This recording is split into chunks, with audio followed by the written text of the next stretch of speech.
Now, the Bram Weinstein Show on Washington's new home for sports, ESPN 630. Hey, babies. Hey, babies. Hi, everyone. Hi, everyone. Hi, everyone. Hi, everyone. Hi, everyone.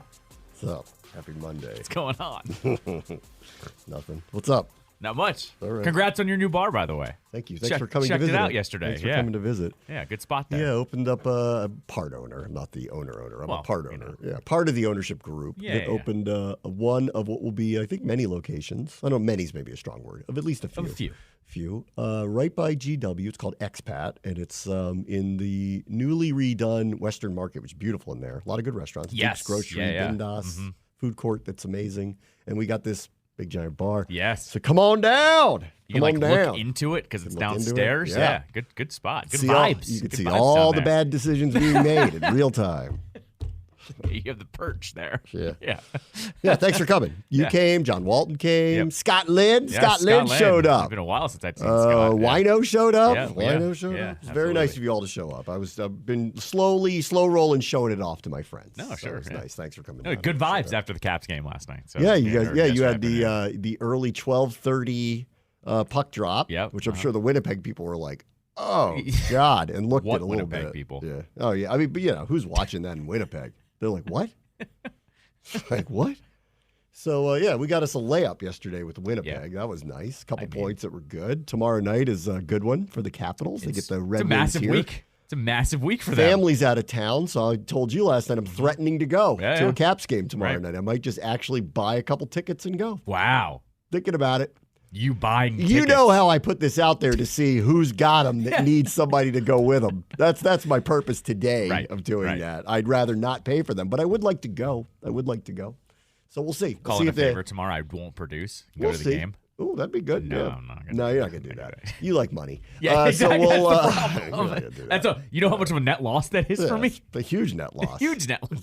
It's a big minus. You think I'm not going to drink a couple beers there at Tedland? No, of course not. Right. So, I'll be just putting it out into the universe. I'm free. There's a good hockey game tomorrow night. I'd like to go. Any of you guys got an extra ticket, want to take me and hang out with me? As you know, I don't sit in the upper deck, so you don't even bother with that stuff. But I'll go. If you have decent seats in the 100 or 200 level, I would love to go with you. Things that'll never die on the show. You groveling for tickets. It'll never go away. I feel like I've earned them. I don't know. I do. Earned them. I do. I feel like I've earned them. I talk about these teams all day, every day, mostly nicely. Mostly. Not all the time. Mostly. So I feel like I've earned them. About the teams themselves, maybe not the owner sometimes, but Sometimes. I like Ted. Constructive criticism. I like Ted. Of most people, I'm kind of on Team Ted. I do make fun of him a lot because out of love. I actually love him. I don't like what's going on with a couple of things this year. 2024 Ted's got some interesting news. You don't like Boundary Stone, Ted. Don't like Boundary Stones. I don't like Qatari Ted. I don't like Virginia Ted. I'm not. What about Maryland Ted? I'm not as down on Maryland and Virginia Ted as much as everybody else is, but I'm not like psyched about it either.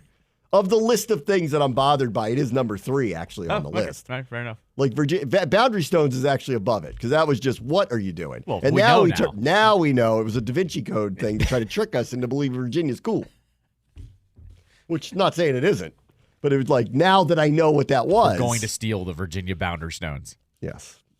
That's the next Nick Cage movie. I would start with the NCAA tournament, but there's news on the Commanders. So why don't we just start there? Sure. There's actual news, which was Adam Peters is that the owners' meetings are happening today.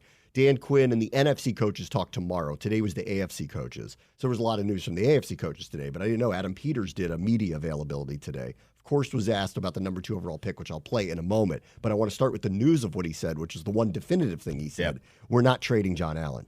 There you go. So that's over with now. Now, I hadn't heard anything since, his blow-ups last year and then into the end of last year.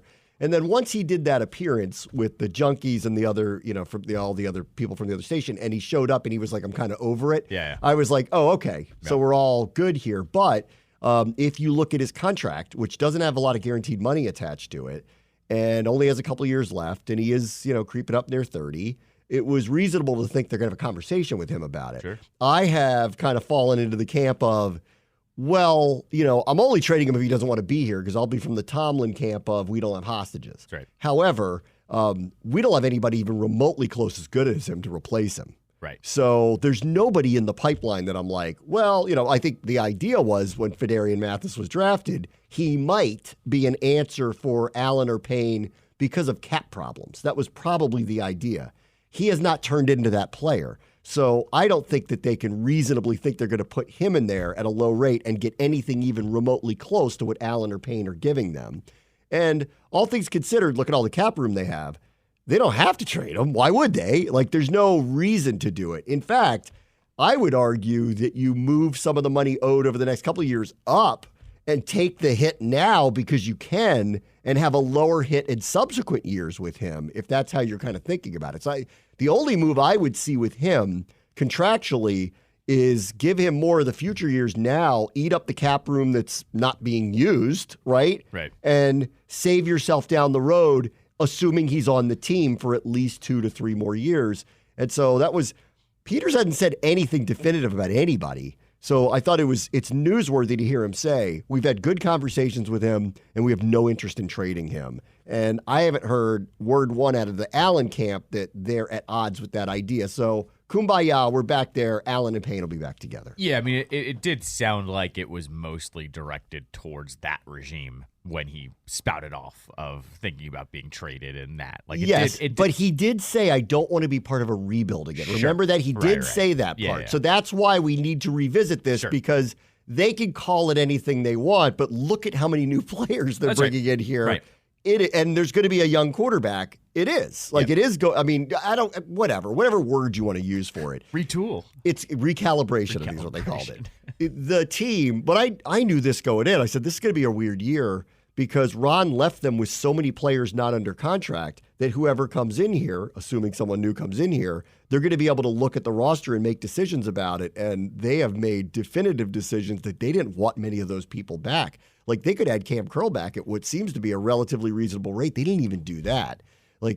Who did they re-sign? They re-signed Jeremy Reeves on a 1-year, he's a backup. Right. They re-signed Lucas because they don't have a backup swing tackle, but he's not paying him a lot of money. It's just for 1 year. Yep. Who else did they bring back? There's very few people. They let Gibson walk. They let Cam Curl walk. All the prominent people. Fuller. Samuel walked. Yep. Fuller walked. Mm-hmm. They brought back a few pieces at reasonable rates that are really all backup players for them. They didn't bring back any other starters. So I knew that we're looking at, this is a total flip. So that's why you have to go back to Allen and go, all right, you see what we're doing here. And this is are you pumped about Frankie Louvu and Jeremy Chin and all that stuff? And do you think we've gotten a lot better? Do you think we're in that recalibration mode? Or are you seeing it as a rebuild? And if you are, do you stand by, I don't want to be part of that? And that's why I always landed at the end of the year, go, everybody chill out for a minute. This was a terrible year for everybody. Yeah. We all know what's about to happen. He is under contract. He is a really good player. He didn't have a great year, but he's a really good player. And in general, I think a good representative of the organization in general. I think he failed the team a little bit in that way last year, in the way he spouted off and the way that he did it. He failed, but the whole thing was off kilter, and he gets a little, he gets triggered a little bit. We've seen that through the years with him. I say he's good for one blow up a year because he's John Allen. And that's who he is. And this one went sideways. Yeah. And this one went sideways, and it wasn't his fault. As Ryan Clark said, he was dressed for the blow up. He showed up knowing, ready to do it. Ready. Yes. That outfit is at all time. 4 buttons undone, do-rag sunglasses. He was ready to do it. That was an amazing look. That was an all-time look. It was. He showed up ready to have this moment. Right. As if his pregame routine was, what exactly am I going to say when we lose after this game in this outfit? Correct. Yeah. He dressed for the occasion. Because he's going, he's also going, well, he didn't anticipate. He goes, we only gave up 14 points, guys. Yeah. Yeah, right. In the first half, it was the Giants game. That's right. DeVito. We gave up 2 touchdowns. Was that the one they got beat by DeVito? No, that was Tyrod. Tyrod, yeah. Right. They gave up 2 early touchdowns because the defense, as usual, was terrible in the beginning of the game. But still, they only gave up 2 touchdowns. And then they didn't score again. Right. And he's like, do we not give you enough time? Our offense was awful. How many sacks did we? Who knows? That was at the point where we're giving up 10 sacks a game. That's when we so knew. bad. That's when we knew it was over. Was that game? That's probably why he spouted off. I was worried at the Bears game. I knew. I was like, I don't know if we're getting over this one. I think I called it. I'm shook. I'm shook by this. Like we may not get over this. And as it turned out, we didn't. We had a couple of moments. Actually, the funny part is they won the next week after that Chicago game, and I went, okay, all right, everybody, calm down. Everybody's fine. We're fine. Nobody was We're fine, right? We're fine. Nobody was fine. No, we were 3-3, and nobody was fine. Nobody was fine. Worst three team ever. Worst mental state of a locker room for a 3-3 team. Yeah, it was. Right. It was the worst state of a locker room for a 3-2 team. It was the worst state of a locker room for a 2-1 team I've ever seen in my life. That's what I'm gonna say. 2-1. Yeah. I've ever seen. You're 2-1. You lost to a Super Bowl contender. Yeah, badly, but whatever. And now, who are we? Who are we after week 3? Right. So I think it was worth the conversation with him. I landed on everybody take a week, take a couple weeks. Let's see. There's no reason to do anything right now. That's right. Go do whatever you do with your hobbies in your off time. Chill out. Let's see who we hire. What are Alan's hobbies? I don't know. Clearly, he likes to go shopping. I think he golfs, right? Didn't he say he golfed with Wentz? He does. Yeah, I think he did say he golfed with Wentz when he came here. Right. I don't know. So it's hell of a pairing. The season was long. I get it. You're a really, really good player who wants to be on a 4-13 team that's changing everything. I get it. Right. I get it. And let's all take a breath. Let's everybody just take a breath. They did. And then I heard nothing for a couple of months about him. So I wasn't surprised today, but they did say it definitively. We have no interest in trading him. So that's good. So that ends that one. I'm surprised maybe there was, but there was no follow-up of, and Terry too. Right. Because his name, I don't think is being thrown out there by the insiders, but there's been a lot of blogs trying to guess that we would trade him, of which I was like, as of last week, I'm like, existence. Yeah. What I thought it as. I'm like, no, in the same way I would talk about Allen. And who's the receiver behind him that is as good as him, that can give you what you're looking for, that happens to be like the captain of the team? Like, what are you kidding? Like, what? Why? Yeah. Why would we trade him? But I guess he wasn't because the Allen one, Allen's was his own making. He made it sound like I might be interested in being somewhere else. Yeah, he said it. All right, so that one's over with. Now, as for the number 2 overall pick, here's the latest, which isn't much, but JP Finley was asking him, he was part of a media scrum, and he put this clip up, and he was speaking to Adam Peters, and this is on the quarterback decision. It doesn't sound like a long time, but you get a lot of information in that month, and there's still some of the guys we haven't seen still in person, so we'll go out and do that next week, see a couple more quarterbacks, and then we'll do visits with them, we'll do Zoom calls, we'll do a lot of different things, so we're far from our answer. When you were with the Niners, you were parts of big trades up and big trades back. Yeah. When you look at that number 2 overall pick, how do you balance the player you can get there versus the haul you could get for it if you're trying to build through the draft? Yeah, it's a really it's a big decision, obviously, but I think just like anything we do, it's about what's best for us, right? So if the best thing for us is to stand pat, then we'll stand pat. But you're always going to listen to all the different possibilities, trading up, trading back, no matter where you're at. Pick 36, 40, 67, 70, 800. So you're always going to look, okay, what are the best things for us? Weigh all the different possibilities and make the best decision you think for us at the time. Okay, one, I did like the honest reaction of, this is a big decision. And it isn't easy. Sure. It is. Mm-hmm. Because they're not going to get the guy that everyone assumes is the guy. Right. Whether that works out or not. The Bears have an easy decision to make here. Right. Like, I mean, I know it's not, but it is perceptually. Because if Caleb Williams isn't good, there isn't anybody that's going to look back and go, well, I told you shouldn't have taken him. The consensus is you should have. So they're in it's not a no-lose situation. Perceptually, it's a no-lose situation. Right. He could end up not being good. And if he ends up not being good, then they'll just be where they were and everybody will be upset. And they'll be like, and they'll come with reasons why it didn't work out for him. But that's not where the Commanders are. The Commanders are in a spot where they do have to take a quarterback, and there are wildly varying opinions of which one to take. And now it's not just 2, it's 3. Because Harbaugh's doubling down again, saying he's the best quarterback in the draft. JJ, okay? Stop it. Steve Weish is now, who, again, this guy's on NFL Network, been around for a long time, and said today from the owners' meetings on their insider segment that he's now hearing rumblings that Washington's very interested in him. So now we're up to 3. It's not 2 anymore. All along, I've been like, this is a Jaden versus Drake May conversation. Right. And I'll hear out both sides. Me, personally, I've been this way and I haven't changed yet. Just from what I've watched, I would prefer Jaden Daniels, personally. But I'm no scout and trying to speak for anybody here. That's just in my watching of those 2. Then I watch McCarthy, and I don't see him do anything because he doesn't have to. And then they tell me, well, if you just give him the opportunity, he can, but this is a really good thing about him, too. He played within the context of our offense. He could have done more. We held him back, and for good reason. We won it all. See? Our whole thing worked, but McCarthy could do more, right? Right. Then he had his pro day, and you're seeing him in shorts, chucking it effortlessly 60 yards down the field, which all of these guys can do, but whatever. Right. If they couldn't, you would be like, well, they're not picking that guy. Right. You wouldn't be even up for a spot like this if you couldn't do that. And it's building now that there's a seed of doubt that you're going to YOLO and miss out on Tom Brady too. That is what is being pitched all of the sudden.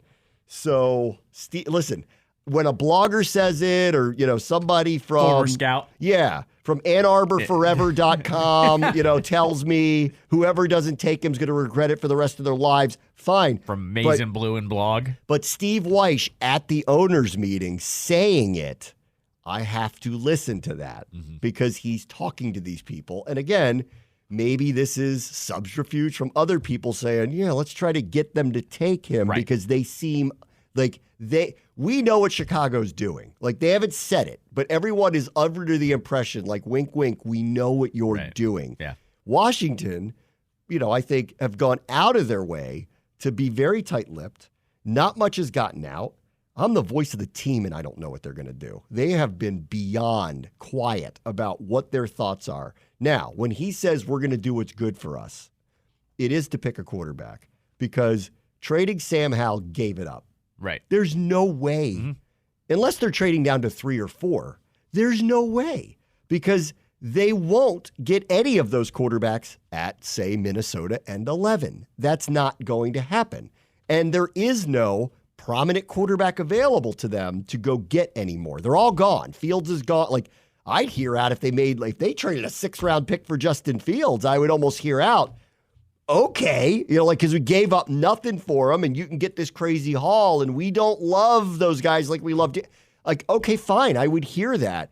But what's good for the team now is to select a quarterback, right? Right. I mean, aren't we all there? The whole idea of trade back to me seems very unlikely. Even if the offer is really, really, really enticing, I don't know how they would do it because we have to have one. I had this conversation over the weekend and because in a store, somebody recognized me. He was like, do you mind talking about this? And I'm like, no, I love talking about this. And I did. And I said, because they were like, this person was saying to me, he's like, I really think they ought to trade back. He's like, because they're not going to get Caleb. And I said, I hear you, but I'm like, you do know Marcus Mariota's our starting quarterback then if that's what happens. Right. And I'm like, I'm not saying that's the worst thing on earth, but I don't know Close to it. But I just said, I don't know if that's going to go very well. And I do think it's important in year one for a new staff and everybody to get off on the right foot. I don't think anybody is pretending that we're going to go to the Super Bowl next year, even if we get a stud rookie quarterback. Well, when Jay Daniels throws 5 touchdowns in week 1. Correct. Well, rushes for 3 and then throws Whatever. for 2. But when you start seeing the hope of, this is going to be good. Yeah. I hope who they pick is C.J. Stroud, right? And it's off the bat, it's good. It may or may not be. But if you get the young person in here, and as long as it doesn't look bad, which I'm hoping with any of them that they take it won't, then at least you have all right, we know where we're going. They baseline the roster. We have a rookie quarterback, and we can move forward. We still don't have a lot of big contracts on our roster. We can really move forward here and build up in year 2 and 3 and put together hopefully a team that can really, really, really compete. If they trade out of it, and then what's happening? We got Mariota, Jake Fromm, and somebody else competing to be the starting quarterback? That doesn't read to me. So I don't think when he says we're going to do what's best for us, trading down is not the answer. And I think they know. I mean, they've already basically, by trading Howell, they've already basically said it. I'm glad you brought this up too, by the kind of the perception and getting off on the right foot, because I think this does matter here. I've talked about it on my show, The Line Change, about how everyone keeps saying Drake May could be the best quarterback out of the bunch, but it's going to take time to develop him. And I even saw a quote today of like, we could draft him, but we might be fired by the time he's good to go, right? Same thing with McCarthy, right? Like, everyone says he's really good, but you're probably going to have to let him sit for a little bit before. Maybe, but not here. That's the thing. Like, I think we're going to play our quarterback. That's what I'm getting at here. And that's why Jaden, as we've said over and over again, should be able to play from day one. And exactly what you just said, insert some hope into the fan base here. Like, we've seen it before. 2012, the fan base was deteriorating and already starting to erode away. Everyone came right back when RG3 started tearing the league up. Like, because in the first week, right, his first game, I remember, like, I hadn't seen that in our uniform. Correct. And I went, oh, my God. Right. We have our guy. And guess what? We forgot about the owner. We forgot about all the problems for a year. And then it all bubbled up again because it blew up. It blew up. But, like, it blew up. I just feel like people forget before it blew up what this town was like. Everyone forgot about everything wrong with the franchise for 4 months, essentially. Well, I mean, the guy walks out there, his first pass is a touchdown. Then and then they win, you know. Right. That's Drew Brees. Yeah. Like, he goes down in a place they never win. They never win. They win. And then, of course, like, yeah, their record ended up being, well, they ended up in the playoffs. Like, but they ended up, they went on a run, but like, there were also these crazy moments in the middle of the season. Like, he had that crazy run against Minnesota. Yep. And so the hope was there. And I think, like, same thing. What will be important, and I think this group seems to understand that, is they're going to have to keep the expectations if they do take Jaden Daniels or Drake May for that matter, or McCarthy for that matter. Right. They're going to have to keep the expectations at a. It's going to riot until they see him play. I mean, they will too. That's the reality of the situation. I mean, that's. But you know what? They seem to be half on the verge of a riot when Dan Quinn was hired. That's right. And it took about a month. And hearing literally every player say, I love this dude. Right. And then Bobby Wagner saying, I want to go play for this dude, for everybody to go, you know what, maybe I'll listen to the people in the league and not the people outside the league. I remember at the time I'm sitting there going, it's the nuttiest part of that hiring is every person I talked to literally in the league was like, y'all just hit a home run. And then if I talk to anybody on Twitter who's never spoken to a single person who literally works in the NFL, they were like, this is the worst. Ben Johnson screwed us. We're destined to be in hell. And I'm like, what? Right. It was the biggest disconnect I've ever seen. And I'm like, I don't know whether he's going to be a great head coach or not, but I do know what everybody says about him. And his reputation was unbelievably positive. Right. Like, you couldn't find a person who was like, you made a mistake here. Not everybody went, great hire, great guy. You're going to love him. Coach, the players are going to love him. Like, you'll see, they're going to play their butts off for him. Go look at his defenses. And then I got on Twitter and they're like, worst ever. Ben Johnson forever. Ben Johnson or death. And I'm like, what happened here? So whoever we pick as the quarterback, if it's Jaden or Drake May for that matter, the expectations are going to be off the charts. And they're going to have to manage that. And I think that it's going to be very important to message, don't get too far ahead of yourselves. He is a rookie, right? He's a rookie. Right. Give him a chance. But I do think getting off to the right foot's the right thing, which is why when Adam Peters says we're going to do what's right for the team, not selecting a quarterback at 2 is not the right thing to do for the team unless you're only moving down to 3 or 4. And right. If that's the case, and you're getting a haul, and you're getting Drake May anyway because you really, really like him, I'll buy into that. Like, that's fine. If you figure out a way to finagle draft assets and get the guy you want, I'm all for that. But trading down to 11 ensures that you're getting none of those people, and then we're going to sit there and go, wait a minute. So we're taking Bo Nix with the second round pick? Is that what we're doing? And what if we don't? Like, what if they're like, they've got to take him and we don't? Then we're going to start going, who's the quarterback here? Right, that's right. So it's happening, I think. But like, Arizona's not trading up with them. Why would they? No, that's not going to happen. New England might. Might, but I don't see it happening. they have to be worried we'd trade with someone else. But even then, they're still going to get one of their guys. I mean, we don't know. Maybe they're Daniels or bust. It could be. They could look. They could be. We want Jaden Daniels. If we're not going to get him, this is why they're talking about trading out, because they don't want May or McCarthy, whatever. Like if they're Daniels or bust, and they're scared that we might actually vacate number 2, we might do a deal with them. We aren't getting Jaden Daniels at that point, but we might get an extra first-round pick out of it, and then we take Drake May and we like him anyway. All's well that ends well there. But the idea of us trading down to outside of the top 10, to me, does not fall into the category of makes the team better right now. Even if it gets them a bunch of draft capital. If you don't have a quarterback, you can't win, period. Yeah. Period. We'll take a break. We'll get into the NCAA tournament next. Bram Bush's show, ESPN 630, Sports Capital. All right, let me stay on the Commanders here because Dan Quinn did speak to Tom Pelissero of the NFL Network, and he was also asked, obviously, about what the plan is at quarterback. So why don't we we'll skip the reaction part of it, but let's just listen to the first minute of this where he's asked about it. Based on what you've done and trading away the guy who was the starter last year, is it fair to say at this point that you envision taking a quarterback at number 2? I would say it'd be fair to envision we would be taking a quarterback. To say where it'll be happening, I think that's a better question for Adam. As the next weeks unfold, there'll be a lot of discussion, and that's why we've had a great trip. We've out seeing some guys. We'll do that some more in the weeks ahead. But I've enjoyed that process with Adam and going through it. Like he's somebody that is an absolute expert at this position, what it looks like, where to go, and so going through that process with him has been really cool. But yeah, we're adding Marcus was a big piece to this from a style of how we want to be. Having an athlete that can get out on the perimeter and move. So that's a big piece of it for us too. There's some athletes that can move that might be available at number 2. There is, and so that's why I like going through it. You want to take your time with this. Okay. This is something else. About as stoic as he could get on that athletic part there. Well, for some people who don't want to hear this part of it, that includes Drake May. Yes, correct. Yeah. Okay, that does not include, like, I know everyone hears that and they go, Jaden Daniels is the pick. Right. Not necessarily.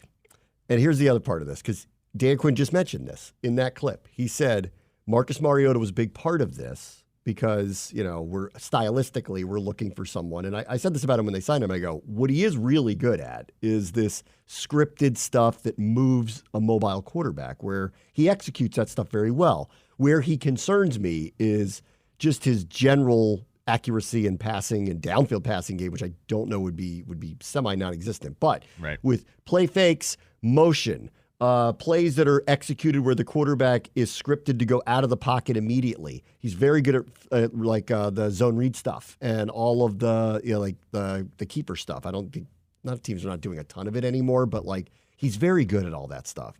So I get it. So all right, he's the hint at what the offense is going to be, right? Keim says this. Adam Peters asked because of Marcus Mariota. Adam Peters said, "We don't feel we have to rush anybody at quarterback, and that some of the quarterbacks in the draft are viewed as more ready than others." So that screams Drake May, actually. Right. That's what it does, yeah. That screams Drake May. For all of you that hear mobile and you just think Daniels immediately, that's not necessarily the end game of it. And with Sam Howell not here, we talked about this. I talked about this for a month. There was no way he and Sam Howell were going to be here at the same time. So when Howell was traded and they brought in Mariota and everyone assumed it was Jaden Daniels at that point, I went, maybe not. Here's what I do know. Howell was never going to work out with him to be the backup to Drake May because they're too close. It's a human nature thing. It wasn't going to work out, and they went in a different direction. And they're bringing in a backup quarterback who's more apt to run the style of offense that I think is now starting to kind of showcase itself. They want a quarterback who is not going to be just a traditional pocket quarterback. Screams Daniels, but doesn't eliminate May at all. And when Peter says some are viewed as more ready than others, that screams May. Right. That's what everybody is saying about him, that he may need a year to marinate a little bit in all of this, and that Mariota becomes a bridge quarterback for them for a year before they allow him to go. Or who knows, 4 to 6 weeks they then thrust him in, but give him a little bit of time. In that analysis that we didn't play there, they all said the number one answer they're hearing is JJ McCarthy. So again, Steve Weish, right? Steve Weish from that segment said that's where the momentum is going, which is why I will listen to it. This isn't like OSUstinks.com. Like this is them saying it, that his Q rating and the impression he's given people is knocking people. Like, this is my point about, could they trade down to 3 because New England really wants Daniels really bad. Right. And it becomes very clear that Washington would move out because they don't want Daniels. And so New England does it just to prevent it from happening. Right. But like, the threat there is, if Washington does trade with someone else, New England doesn't get their guy, but they're also not getting McCarthy either because he's not going to get to them at 11, 12, 15 or whatever number. So that's the game that they're going to have to play with New England if that's what it is. I still watch Daniels, and I think he's the pick, personally.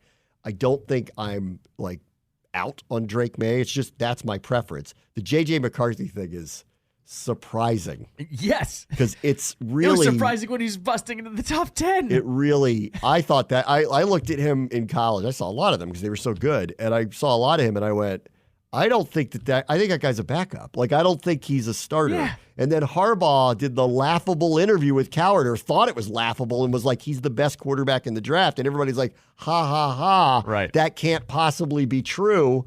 And now the scouts are like, not so fast. The scout community was out fast going, he's right. And now it's getting to the point where, I don't know, guys. The Bears draft JJ 1 overall. I mean, please God. Please God. Could you imagine? There's going to be a riot. They're going to have a riot. If they don't select Caleb Williams, people are going to freak out. They are. It would be the funniest thing to ever happen in the draft. It'd be the funniest thing to ever happen. How fast do we run that card up to Goodell? I think Goodell's still getting JJ McCarthy, and you see our card get ran up before the name can even get out. Yeah. And he gets mad because he wants the 15 minutes for people to speculate, and they're like, well, you can wait to announce it, but here it is, and we're not changing our minds. It's the equivalent to we're turning our phones off. You can't even call us. You're turning them off. It's the equivalent to when Kevin spills the chili in the office. Yeah. You're running into the office. I mean, you're sprinting. Is it possible that the hype on this guy would go that far? Do you put it out of place? He was Not supposed to be anymore. like a second-round pick. Then he's all of a sudden the top 15, then the top 10. Now we're apparently the number 1 team trying to get him at 2? I mean, this is gonna be totally. He's got one more spot to go. This is gonna with be a month. This is gonna totally be unfair. But like, this is what Zach Wilson did. Yeah. It That's right. Fired up in a way, and everybody was like, "Really?" Right. And exactly. Then he showed off his arm. He's got an incredible arm. Sure. And so they saw the arm, and they're like, "So, well, that part's not a question." It was Uncle anymore." Rico. Yeah, and we're like, "Huh?" And then he fired up the draft boards in a way that I couldn't believe. Like they're taking the BYU quarterback, Right. 2 overall. Now, granted, at least this is Michigan, but still. Right.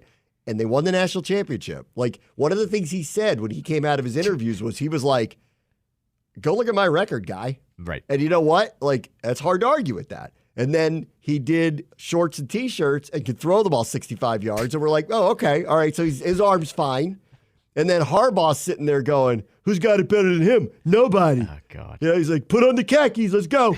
And then all the scouts are like, we believe it's actually true that the Michigan offense really didn't showcase his ability. Oh, man. I'm actually going to delete Twitter if they actually, because I actually don't want to see the reaction to it. Because the reality is, I'm going to be all JJ all the time, and I'm going to be on his side. Yes, of course you are. So I can't have the thoughts going in my head of all the people who are going to be so upset if this actually happens. But, you know, I don't believe it. I think they're going Daniels or May, but the scouting community is just all over this way.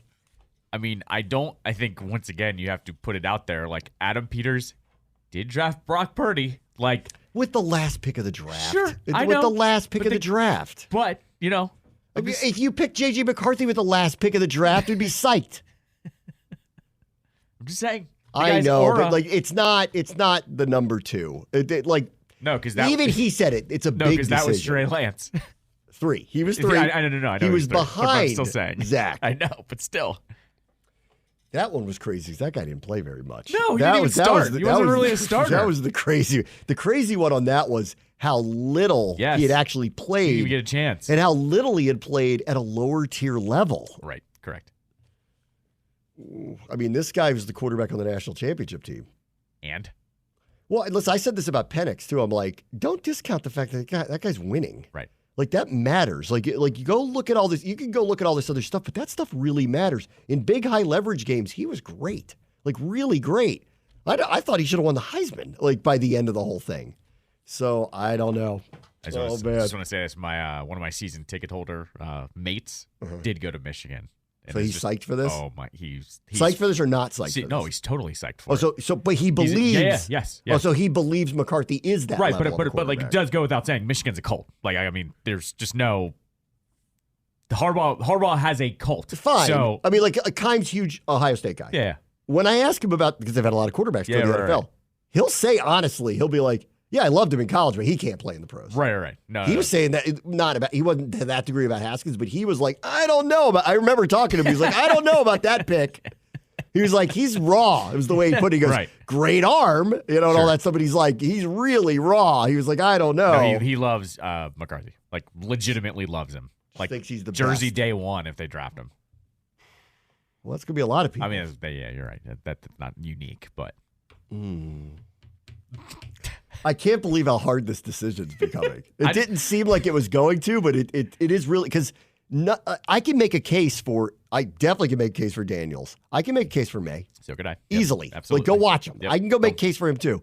The McCarthy one, it's so hard because if you go watch them, you don't look at him and go, that's definitively the next great quarterback. My favorite part But his record is what his record is. Sure. My favorite part about McCarthy is I know you very well, and there's one quarterback you hate every single year. I don't hate him. You're not saying anything about hating any of them because I know you don't want that to be out there. We could pick any of them. Right. Well, yeah, right. You don't want it to be out there in the ether because you have to call their games next I year. was about to say something and I won't, just in case. Yeah, just don't. Yeah, no, I get it. It's none of those guys. This is the funniest part. I've already mentioned him already. I'm going to freak out if they take this one particular person in probably the second or third round. It's great because I get to watch you squirm a little bit in this month because you can't make fun of Mitch and you can't make fun of your boy Zachy Zach. Like, it's the best. This is the best now. Yeah. Mitch was your boy for 2 months. Because I knew we were taking him, and I knew it was a mistake. And I was like, why do you hate him? Because his name is Mitch. I was saying on Zach Wilson. I'm like, I don't know about that one. That's a little high. You want to take him a little lower than that. All right, Zach that's a little high. Zach also looked like a 14-year-old boy. It was easy to make fun of him. Easy. He's the BYU quarterback. Like, come on now. Wears a stupid headband. It was with easy. this one, it's like Daniels. I love him. Yeah. May, I'm not out on him. It's just like if you ask me my you preference. You have to be more patient when they draft May. But the way I felt about him was like they take him. I'm like, I'll trust them on that because I think he looks really good too. Right. It's just my preference in watching him would be Daniels, but that's just my preference. Yeah. This one's a little out of left field for me. You got to drink Kool-Aid and enter the cult. I got to get used to it. Yeah, get used to it. I told you. They're going to come out with Kool-Aid. Take a drink, Bram. Get on the JJ train. So, not that long ago, my doctor was like, you need to get more protein in your diet. So I started, testing out protein bars. Most of them taste terrible, right? But now they taste good to me. Oh, look at that. So, same. I'm surprised by this. I'm going to have to get used to it, and it might look pretty good on Sundays in the fall. I got to be open to the idea that this might actually look pretty good on Sundays in the fall. That's what you go to Logan Paulson for. Gives you the protein bar. He also watches film. He can tell you what quarterback's actually good. I should text him to see what he thinks of JJ McCarthy. He'll tell me privately what he thinks about it. I'd like to hear what he has to say about that. Right. All right. Let me take a quick break. Very much the show, ESPN 630 Sports Capital. A few more Commanders things that are creeping out. They did sign another offensive lineman, Michael Dieter, who was most recently in Houston and started 10 games at center last year. He could be a center. He could be a left guard. It is pointed out by Jake Russell that he did play left guard at Wisconsin when Tyler Biotish was the center there. So that's starting to make a little bit of sense. And also, he writes that Dieter is apparently a large Capitals fan. So we now know that giddy up as well. Let's go. Let's see. Adam Peters said he and Dan Quinn have not yet talked about the fifth-year option for Jamin Davis, which I'd be surprised if they picked up. I would assume that they're going to let him play this out. And this one from the I really don't believe this, Sam Fortier tweeting that Adam Peters said he would be comfortable going into the season with Cornelius Lucas or Trent Scott as the starting left tackle. I don't believe that.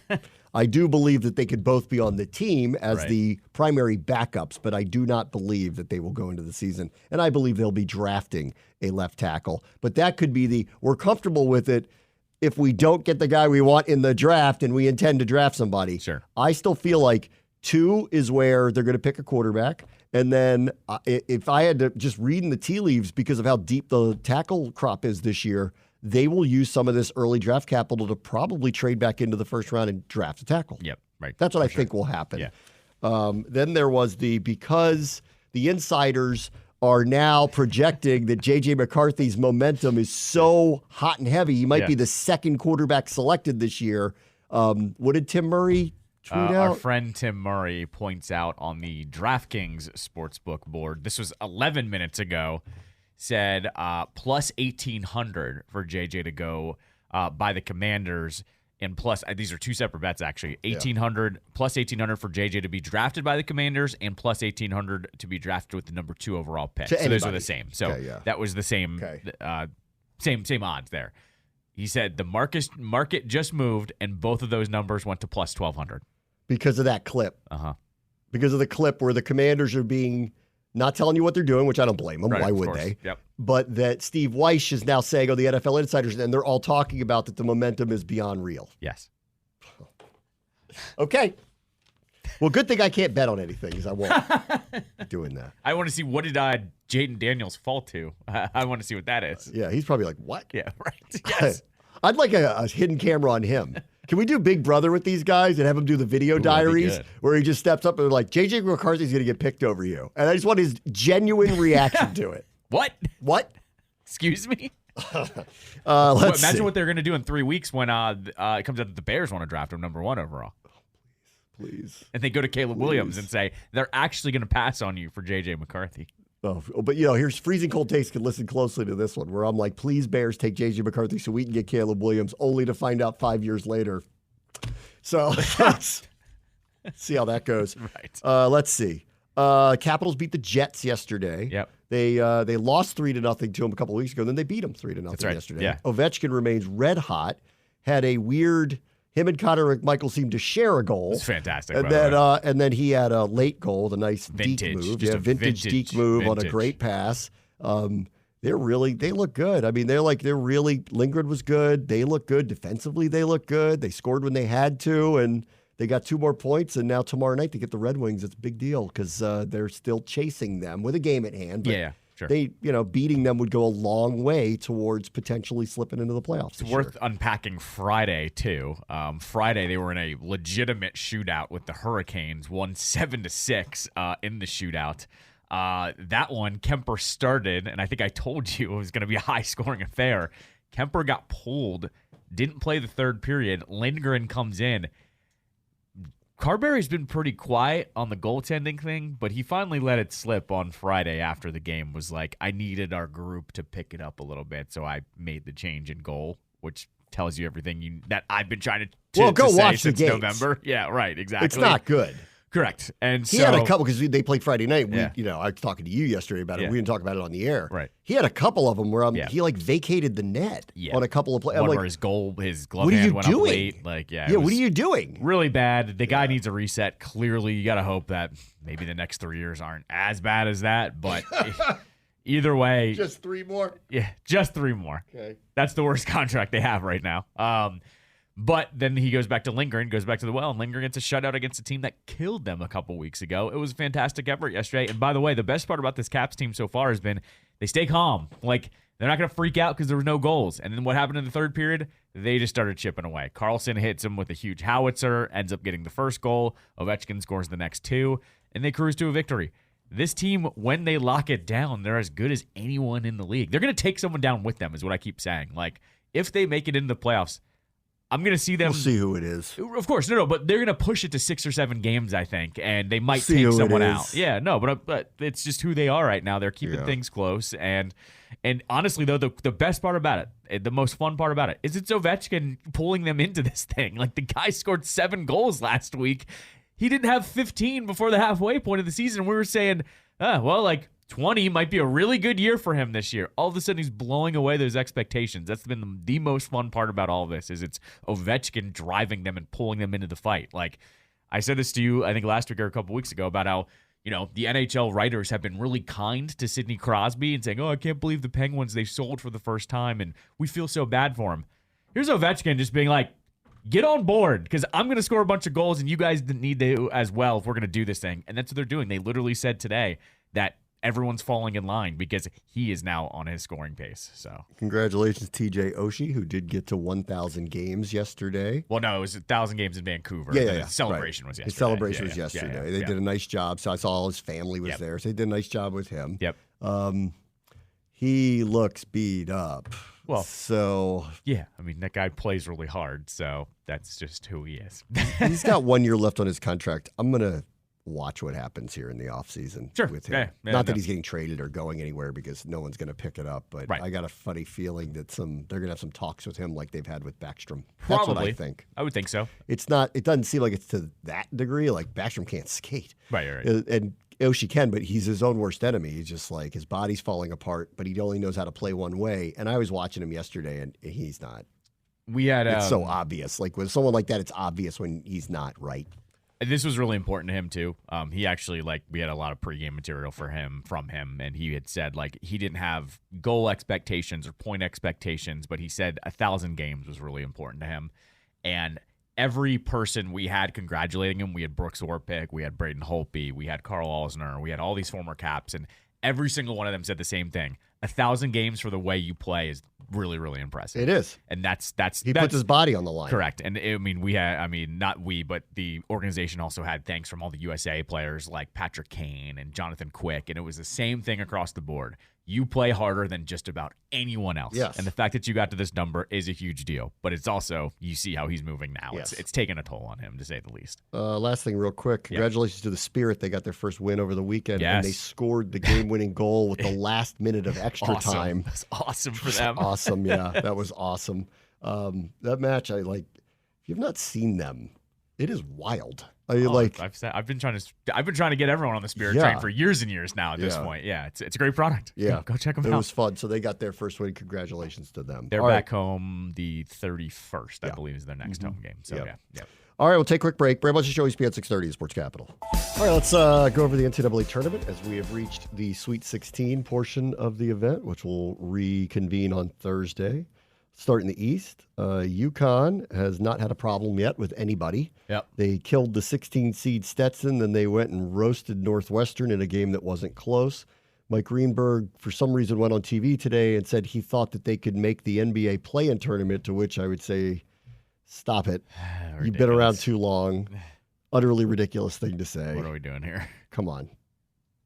Now, could they hang with the Wizards for 20 minutes? No, they couldn't. You're right. They couldn't. That's right. Do people forget that, shut up. Don't even try it. Do people forget that 1% of players make up the rest of the, That's right. it's so ridiculous. It is ridiculous. It's also, it was like when people tried to do that with Alabama. Could they beat an NFL team? No, they actually couldn't actually. No, they can't actually. They would get killed. Yeah, they do have 7 draft picks. What about the other guys? Yeah, right. Because all the other guys in the NFL are draft picks. Remember that part? 1 first-round pick on their offensive line. The rest of them are all first-round picks. That's right. Let's see. So UConn's rolling in their title defense. They'll get San Diego State next, who kind of caught a break because they beat UAB and then they got Yale. And, that wasn't happening twice. Yeah. So neither one of those teams, in my opinion, have truly been tested yet. So we're going to find out. Yep. And UConn, this will be a different story this weekend. So we'll find out. How's your bracket doing, by the way? Not bad, actually. I had Kentucky going to the Final Four, so that was a big loss. But everything else, I'm kind of there. Okay. I'm right there with everything else. Let's see. Illinois got Duquesne and roasted them. Yep. Yesterday was kind of until the Houston game was just a total terrible outcomes. Let's see. Illinois beat them by a mile. They'll get Iowa State next, who beat Washington State. 2-3 matchup. So it's almost chalk in that bracket. That'll be a good matchup. Illinois, Iowa State winner probably gets UConn. That'll be that's chalking out pretty well and should be the Elite Eight matchup either way. Assuming UConn is there, ought to be pretty good. Yep. Right. Let's see. In the West, Carolina beat Michigan State. I think I said this after I watched Michigan State play Mississippi State. I said Carolina's got nothing to worry about. Michigan State can't score enough, and they beat them and they move on. They're going to get Alabama, who beat Grand Canyon. Grand Canyon, there was a few things going on there. One, whoever was screeching behind the announcers the entire time, I'm with the rest of America. You've got to remove these people because it made the whole telecast terrible. And it's not, it's terrible. Correct. Stop doing that. Just move the person. Move. That's all you need to do. It reminded me of that girl who was screeching in the NBA playoff game last year. I forget whose daughter it was. Or it was niece. DeMar DeRozan's daughter, maybe. Or niece or something. Yeah, was doing that every free throw. And I'm like, it was funny the first time. Right. It's not funny the 300th time you've done it. Correct. So they need to do something about that. And then, this is welcome to the new era. You know what Grand Canyon is, right? Huh? Grand Canyon? What about them? They're a publicly traded for-profit institution. Did you know that? Didn't know that. So it was funny. My wife texted me last night. She's away with my son. And she goes, who's Grand Canyon? Yeah. And I went, they bought a basketball team. And she goes, what does that mean? And I go, they're a for-profit institution. I don't know how legitimate they are, honestly. Right. And they bought a basketball team because they can. And this is, in my opinion, for publicity. That's what this is. This is to publicize their university, and they paid for a basketball team. I didn't know this. That's what they did. Okay. Yeah, you can invest in them. Their stock is at $130 a share. You can't publicly trade Yale or Alabama or Michigan, but you can publicly trade Grand Canyon. Interesting. They had, as of, I don't know, probably 5-6 years ago, 1,000 students. Now they've got 100,000, many of which are on online programs. Okay. All right. Fair enough. So now you know who Grand Canyon is. Got it. I thought lopes was a good word for them, interlopers. They bought a basketball team and got into a high-profile thing, and they're getting a lot of publicity out of it. And it would be really interesting is if they had gotten to the Sweet 16, what would that have been worth to them? This is a marketing play. This isn't even... They're not trying to build a basketball program. They bought a basketball team to make news. I wish That's it. They would change their name to the Grand Canyon Dogecoins. Yeah, Dogecoins. With that and dog. They have the dog on the front. Yeah, that'd be pretty good. That'd be amazing. Elon Musk front row. You sitting there. You'd have to buy one of those jerseys. I might. That's what I'm saying. So Alabama, I can't believe I root for Alabama, but in the cases of like that, where I know what these people are doing, I rather would Alabama win. Yeah. So we get North Carolina, Alabama. How about that one? How about them apples? That's a pretty good matchup. I have that in my bracket. So let me see. Do I have that in my bracket? I know I have Carolina. I must have. I don't know how I would have picked anybody else out of that. Okay, let's see. Clemson beat Baylor, so they move on. They get Arizona next. Arizona hasn't really had a problem yet in the tournament. They killed Long Beach State, and they really handled Dayton. They were totally fine. So they haven't had a real game yet. So we'll find out where that is. Clemson is probably a little, they're a little above their skis in my opinion here, but it would not shock me if they actually pulled off an upset. I would pick, once we get around to it, I would pick Arizona. I think Arizona is going to end up in the Final Four, but them losing here after 4 days wouldn't shock me. So I agree. We're still pretty chalky here on that side. Let's see. Other side of the bracket, Houston had what ended up being the lone game of the day that mattered last night. They got to overtime. They're my winner, so. Almost the first one seed to go out. Beat Texas A&M, who have a couple guys on the interior that are pretty good. Buzz, pretty good coach. He's got them going. Yep. They'll face Duke in what I think was the biggest disappointment of the day. Duke just killed JMU. Yeah, it was over from the start. Just killed them. Yeah, it was not great. It was like you're 31 and whatever. We don't care. Right. Duke looked every bit of a national champion in that game. Right. And not only that. And if they're going to play, again, it's not Houston. That was JMU. It's not Houston. But if they play to that caliber, nobody's going to beat them. That's right. Yep. Exactly. Much as I hate saying that. Right. Coach K. He's not even there anymore. I'm here. I'm always here. I've been here for eons. Yeah. Remember, he's Warlock, so he's in the ground right now. Hello, Mr. K. You're back. Why are you combining those two? She doesn't smoke? Yes. He wouldn't allow that in the crypt? There's no smoking in the crypt? There is in this crypt, Mr. K. God. So Duke's back. Not that they went anywhere. Back. Duke's back. Yeah. I don't know if you've heard, but Duke's back. So that'll be a must-see. 9:39, 3:29. That's a must-see. Houston-Duke matchup. That's going to be a good one. Yeah. I'm officially worried about that one. NC State remains on their heater. They win again. They knocked out Mr. Three-Ball, Oakland, the other day. Yep. He shot like 18 threes again, but he only made 6 of them this time. Yep, exactly. So unfortunately, they went out because I wanted them so bad to keep going. NC State gets Marquette, who pulled away from Colorado late. Mm-hmm. I think this NC State thing's got to come to an end, so I have a feeling Marquette's going to get by them. But the way Marquette's kind of just sneaking through this at this point, the winner of Houston-Duke screams a Final Four team. Yep. So we'll see. We'll see. Yep. That's where I kind of landed on that one through the weekend. And then in the Midwest. My perfect bracket so far. You have every game right? Every single game right? In Midwest. Wow. Purdue throttled Utah State. Mm-hmm. So they played Grambling and Utah State, so they haven't had a test yet. Yep. They're in the Sweet 16. They'll get Gonzaga next. If you're not following college basketball, you probably picked Kansas because you know who they are. If you are following college basketball at all, you know that a bunch of injuries happened to Kansas late in the season, and this was a bad matchup for them. So Gonzaga, not surprisingly, won. I'm a touch surprised by the spread because Kansas typically doesn't lose like that, but they had a lot of injuries down the stretch. Right. So they weren't the same team. Purdue Gonzaga ought to be pretty good. I don't know what the hate is on Zach Edey. I don't understand it. People are just coming after him. Everybody wants to be like, he's really tall, and like that's it. And then all these NBA scouts are weighing in, anonymous NBA scouts saying he wouldn't be a backup here, which I don't believe. Like, I don't know what that's about. Yeah, I don't know. Why everybody's going after him.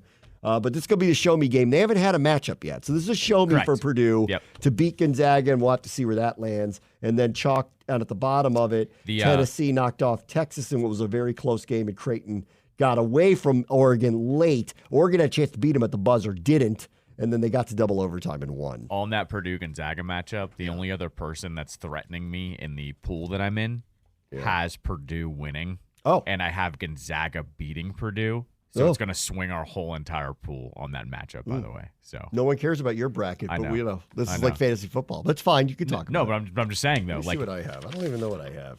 I got Houston Duke. I had Kentucky Marquette, so I got hurt there. I have Houston beating Duke. I got Purdue KU, and I got Tennessee playing Purdue, so I'm alive there. Okay. I got UNC playing Arizona. I got UConn playing Iowa State. So my bracket actually is pretty good. Yeah, you're doing all right there. Yeah, I've got UConn winning the whole thing, and at this point, they're looking pretty tough to beat. You got a shot. No offense to Northwestern. Like, I saw them play Maryland a couple times. They have no shot. In a full, if you play a full throttle team, you don't really have much of a shot against them. So we'll have to see when they get around to it. All right. The other thing that is, a couple things that have happened. JM, you lost a coach. Yeah, I saw that today. Yep. So congratulations to you, sir. Second coach now, because they did it in football too. Right. Like, they're just losing their guys now. They just lost their school president, too. Yeah. Uh-huh. So, JMU, I hope you enjoyed the good times. You going to keep reloading or what? I don't know. Yeah. He's going to Vanderbilt. Good for him. Mm-hmm. The guy from Florida Atlantic's going to Michigan. Somebody did make that argument. Wouldn't you make an argument that staying at JMU might be better than Vanderbilt? Vanderbilt's had a good basketball program. You got a better shot in the SEC there. Nashville's a pretty good place to be. Okay. NIL, you're only looking to get a few people, not a lot. I think it's different than football. All right. Okay. And they've been very competitive through the years at Vanderbilt. And they have so I don't think it's a bad job. All right. It's probably way more money. Yeah. No, that aside. It's not even close. Yeah, that aside. Yeah. And I'd go live in Nashville for 5 years. Duh, yeah. Let's go. Pedal bars. Do some pedal bars. They don't have an NBA team, so. Let's see. The guy from Florida Atlantic is going to Michigan to replace Juwan Howard. So that'll end their program.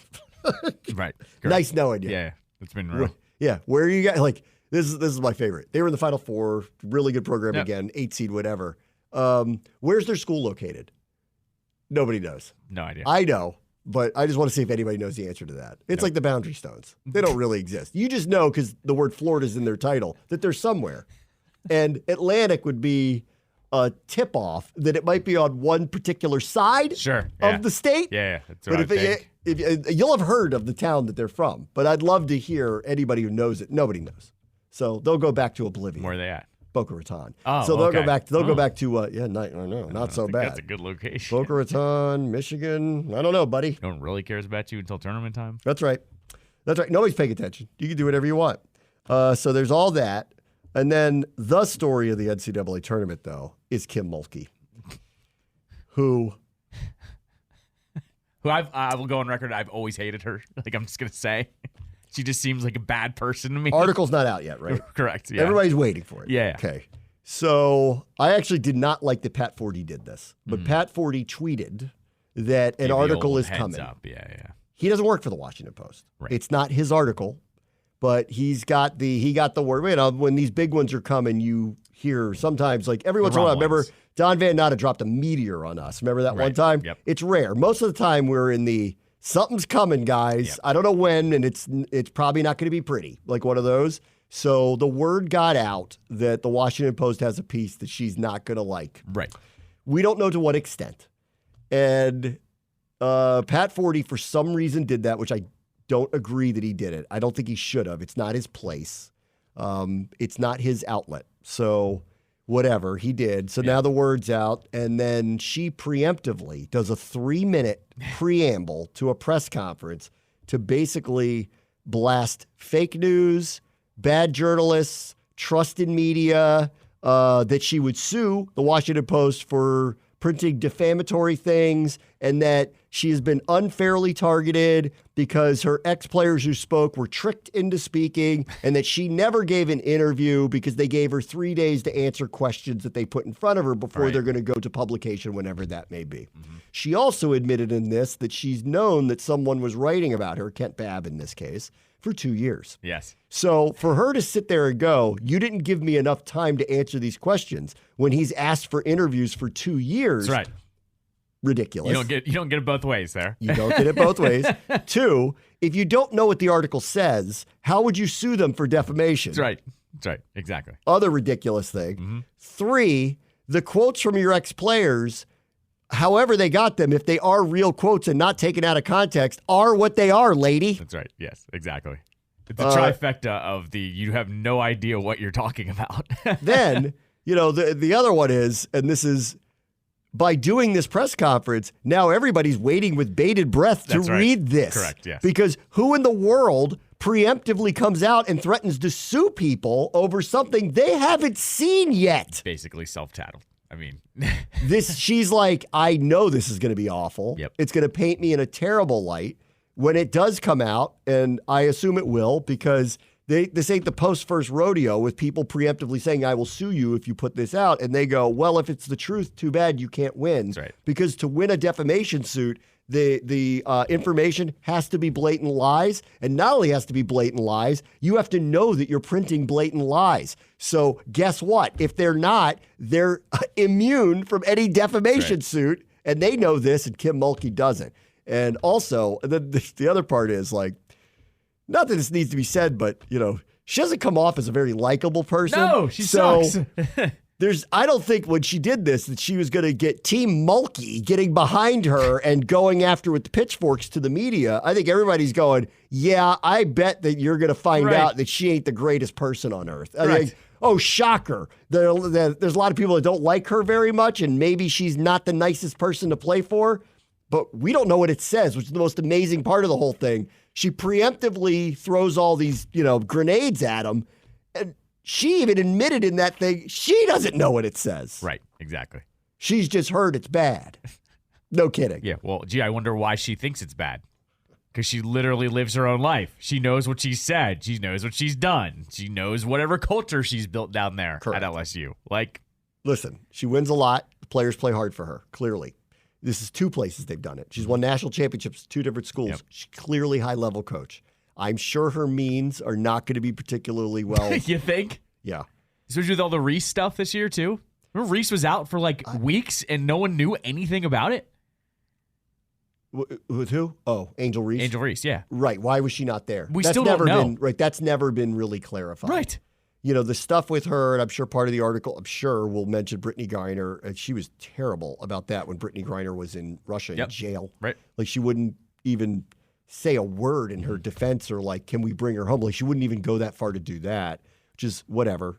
She comes off as a person that is in their own world, not particularly likable, and we'll see where this goes. It feels I feel Bobby Knight-ish things are about to Well, pop up, but I don't know. But like that's what, because she gives off that kind of vibe, albeit in very strange, gaudy outfits. what did she say the other? Remember a If couple Bobby Knight peacocked for a living, I would think that like he's similar. But like she gives off this kind of bully vibe. She really does. What did she say after the fight a couple weeks ago? Remember she had something weird in post game on did. that? She did. Well, Dawn Staley immediately came out and was like, that ain't us. That shouldn't have happened. Yeah. Our bad. And Right. and she was like, we don't want to be part of anything. Like, but, and she said something of like, come at me, bro. Yes, yeah, exactly. It was like, come at me, what? bro. What are And you we were doing? like, what are you doing? Condemn fighting. Yeah, Is that a hard thing to do? just say violence is bad. It's like with the politics right now. You can't say violence is bad. Why is it hard to say violence is bad? That's hard to say. That's right. So, again, none of us know what's in the article. It hasn't come out yet. Right. And But as you said, the track record isn't there, that it's going to be lying. again, just as a professor here, to be defamed, not only does what needs to be printed to be untrue, the people who print it have to willingly and knowingly print something they know is untrue. That's right.